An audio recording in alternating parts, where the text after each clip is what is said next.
We'll guide you through how to add music from YouTube to CapCut. If you find this useful, then consider subscribing and liking the video. Here we are in CapCut. So I'm working on a YouTube video and I want to go and add in some music. So I'm going to guide you through how this can be done. Make sure you watch this full guide and don't skip ahead.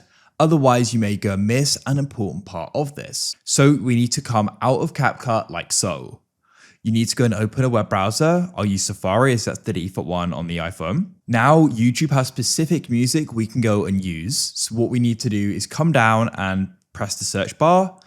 It may be at the top for you. And you want to go and type in studio.youtube.com. Come here. You need to go and press continue to studio at the bottom. And here we are. I'll just go and press continue here. You want to come to the top left to go and zoom in because this is made for desktops really. You can go and pinch with 2 fingers, then press the 3 lines in the top left. You want to go down and go and find audio library like so. You can always go and tap it again if it doesn't load, and here we are. So at the top, you can go and search or filter the library by these different things. There's genres, mood, artist name, duration. And then what you can do is you can go and tap the play pause to go and hear how it goes and sounds. Over to the right, you can go and see the license type when you tap on it, and I can go and use this. And if you want to use it in CapCut, you can go and press download to the right and go and press download, which it now has.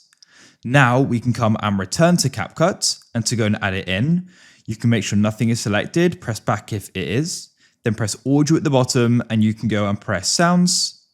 And you can press the file icon at the top and you can go and select device, press select from device, and then you can go and find it. So we can see it in recents here, but you can always browse at the bottom and go to your downloads, select it and press open.